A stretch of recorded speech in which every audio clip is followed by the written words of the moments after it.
जय जिनेन्द्र। आज जो बातें मैं आपसे करने वाला हूँ वो सभी के लिए है।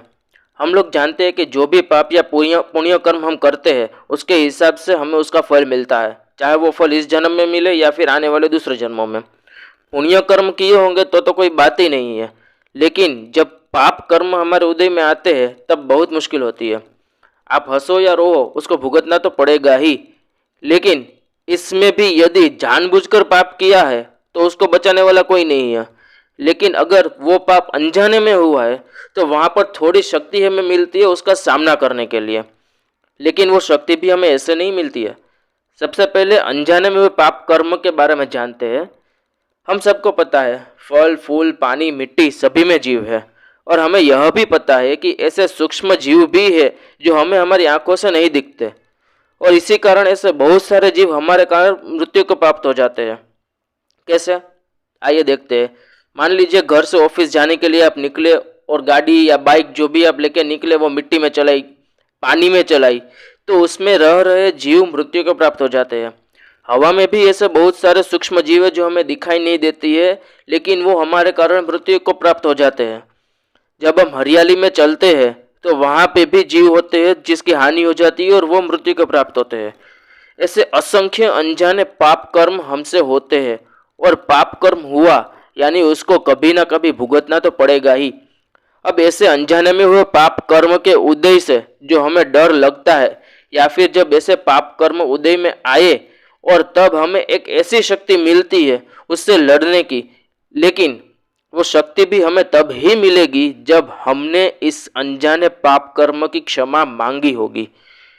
लेकिन हमें कैसे पता चलेगा कि कब हुआ है ये पाप कर्म? तो उसका सॉल्यूशन भी है। ऐसे अनजाने में हुए पाप कर्म की क्षमा हमें रोज मांग लेनी है। कैसे मांगे? इसके लिए एक श्लोक है जो हमें प्रतिदिन और रात जब भी मौका मिले तब हमें बोलना है। छोटा सा श्लोक है, लेकिन इसका महात्म्य यानी कि इम्पोर्टेंस बहुत बड़ा है। कब बोल सकते हैं हम ये श्लोक? जब घर से ऑफिस जाओ तब ऑफिस पहुंच के आप इसको बोलिए, जब वापस ऑफिस से घर आओ तब आप घर में आके बोलिए, बच्चे घर से स्कूल जाए तब स्कूल में पहुंच के बोले, वापस घर आए तब घर में आके बोले। इसका कारण यह है कि रास्ते में अनजाने कितने पाप कर्म हमसे हो गए होंगे जो हमें पता नहीं है। तो इस श्लोक को हमें जब भी हमें मौका मिले तब हमें बोल लेना चाहिए। यानी कि जब भी हम किसी रास्ते से निकले और कहीं एक जगह स्थिर हुए तब हमें ये श्लोक बोल लेना चाहिए, और आप सभी जगह को इस श्लोक को पहुंचाएगा, क्योंकि इसके जरिए दूसरों लोगों को भी लाभ मिल सकता है। तो सबसे पहले इस सूत्र का अर्थ समझ लेते हैं। मैं अपने सभी पापों से मुक्त होना चाहता हूँ।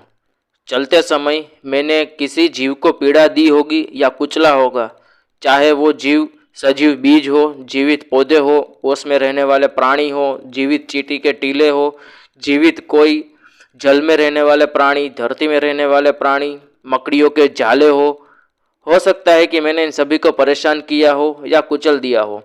मेरे कारण जो भी प्राणी दुखी हुए हो, एक इंद्रिय वाले प्राणी स्पर्श की इंद्रिय जैसे कि पृथ्वी जल अग्नि वायु और पौधों में, दो इंद्रिय वाले प्राणी स्पर्श और स्वाद की इंद्रिय जैसे कि कीड़े और शंख प्राणी, तीन इंद्रिय वाले प्राणी स्पर्श स्वाद और गंध की इंद्रिय जैसे कि चींटियों में, चार इंद्रिय वाले प्राणी प्राणी स्पर्श स्वाद गंध और दृष्टि के इंद्रिय जैसे कि मधुमक्खियों ततैयों और अन्य उड़ने वाले कीड़ों में, और पांच इंद्रिय वाले प्राणी स्पर्श स्वाद गंध दृष्टि और श्रवण की इंद्रिय जैसे कि पानी के प्राणी, जमीन के प्राणी जिसमें जानवर और मनुष्य भी आ जाते हैं, और आकाश के प्राणी।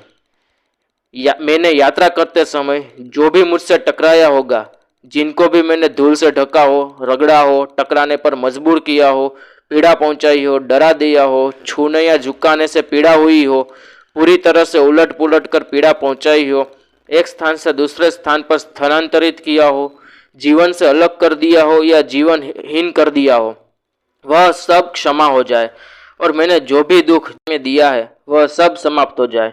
मुझ में जो अज्ञानता है जिसके कारण अन्य जीवों को पीड़ा हुई है वह समाप्त हो जाए, और वे सभी मुझे क्षमा करते। इस सूत्र का पाठ करके व्यक्ति अपने दैनिक जीवन में चलते फिरते अपने द्वारा किए गए पापों का स्मरण करता है, पश्चाताप करता है, क्षमा मांगता है तथा उन पापों के लिए क्षमा मांगता है। अब आप पूरे सूत्र को सुन लीजिए और साथ में स्क्रीनशॉट भी ले लीजिए ताकि जब भी मौका मिले तब आप इस श्लोक को दोहरा सको। इच्छामि पडिकम्यो इरियावह्याय वीरारणाय गमणा गमणे पाण कमणे बीय कमणे हरिय कमणे ओसा उत्तिक पणक दग मट्टी मकड़ा संताणा संकमणे जेमे जीवा विरह्य एगिंदिया बेइंदिया तेइंदिया चौरिंदिया पंचिंदिया अभिहया वत्तिया लेसिया संघाया संकटिया परियाविया किलामिया उड्विया ठाणाओ ठाणम संकमिया जीव्याओ ववरोविया तस्मिच्छामि दुक्कड़म।